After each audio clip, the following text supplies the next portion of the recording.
Hi guys, Podmaster here, and today I wanted to address my thoughts on a question I've been thinking about a lot recently. Is Funko in trouble? Let's go. Alrighty, so I thought it would be best to talk about my thoughts on my question based on chronological events. Unfortunately, there is a lot of evidence to suggest that Funko is, in fact, in trouble. So let's take a look at it. First, I'd like to take you back to about mid-March. Around then, the coronavirus pandemic was in full swing, and stay-at-home orders began to sweep across the United States. Businesses closed, people had to work from home, and some even lost their jobs and thus their income. Along with those orders came the closure of malls, which were considered non-essential businesses in most states. Based on those restrictions, Hot Topic and GameStop announced that they were closing locations indefinitely due to the pandemic. Why is this significant, you ask? Well, if you didn't know, Hot Topic and GameStop are some of Funko's premier big box retailer partners, receiving a plethora of exclusives and special products, like the Black Friday mystery boxes at GameStop, on a regular basis. After seeing this news and knowing about the increase in unemployment, I had a feeling that Funko would take a hit financially, losing a good portion of profits those stores provided. That's largely because those who kept their jobs had less discretionary income or extra money to spend on things like Funko Pops. Although the online stores of both chains were still available to purchase from, Funko and those other chains wouldn't have as much profit as having both online and in-store purchases going on at the same time. At that point, I had a feeling that Funko would take a hit financially, and that hit would come in the very, very near future. Let's fast forward now to April 23rd, 2020. On that day, Funko sent out a letter to their smaller retailers, such as Chow's Collectibles and Shumi Toys, talking about how newer pops were going to be delayed. The letter was significant, as smaller retailers, like Shumi Toys, tend to receive new pops after the larger stores, like Target and Walmart do. And also talked about what I mentioned earlier, that this change was a result of those big box retailers having to close their doors indefinitely. This information just added more fuel to the fire, as now smaller retailers, not just the big box stores, were starting to feel the economic hit of the coronavirus on their businesses. Seeing this letter only strengthened my thought about Funko being in financial trouble. While Funko did not mention any specific pops that are going to be delayed, the decisions are already being made. Just 3 days ago, on June 5th, pops from the new The Boys line were announced to be delayed until March 2021 instead of fall 2020 by Amazon. As I just mentioned, this is only the first of many delays of Funko Pops that we will see in the coming weeks. This change, I thought, would surely impact Funko financially, as having less products in the market would surely lead to lower sales. Unfortunately, my thought was proving to be true.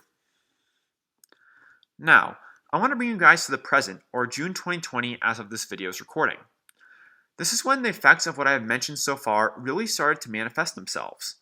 On June 4th, or last Thursday, an article in the Seattle Times announced that Funko would be laying off 250 workers, or 25% of their total United States workforce. The reason for the layoffs, as you can probably guess, was due to declining sales as a result of the pandemic. According to Funko's investor website, investor.funko.com, net sales decreased 18% from the last financial quarter, sinking to $136.7 million. Furthermore, Funko's gross profit also decreased by 13% down to $55 million. While $55 million in profits may seem like a lot of money, there is something else in this report that I haven't mentioned yet. A few years ago, Funko took out a large loan to help expand their company. Unfortunately, I couldn't find the specific amount for today's video, and is still working on paying it off. As it stands today, Funko has a total debt of $242.5 million, $213.8 million from that loan alone. Based on the declining sales, Funko had to make some cuts to their staff in order to save money and stay on the loan-paying schedule. Among those cuts were several members of the marketing team that myself and others had come to know and love through unboxing videos on Funko's YouTube channel or seeing them at various conventions. Those laid off include Cameron, Sully, and Ashley, people that have really grown on me the past few years. Seeing their goodbye posts on social media was just heartbreaking for me, and I honestly couldn't even believe it for a few days. It felt so wrong to see such good people fall victim to COVID-19's economic strain.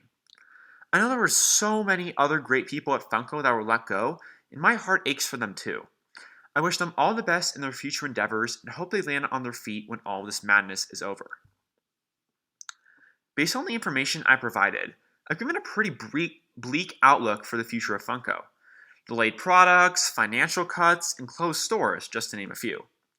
Despite Funko's current troubles, I do see their standing improving throughout the rest of 2020 and into 2021.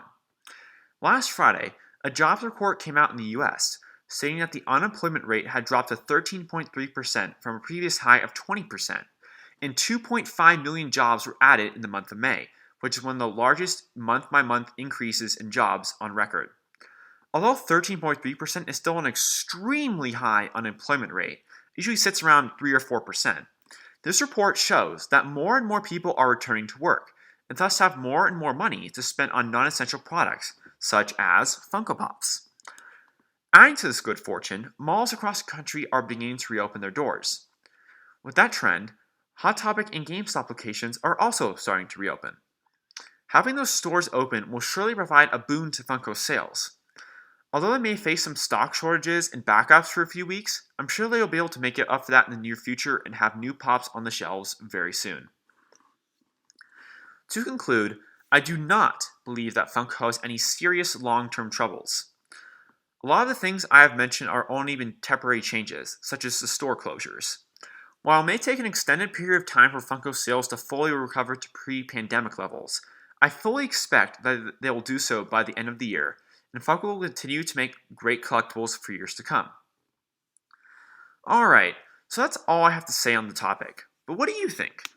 Do you think the pandemic was a last straw for Funko, or just a blip on the radar? Let me know down in the comments, and let's talk about it.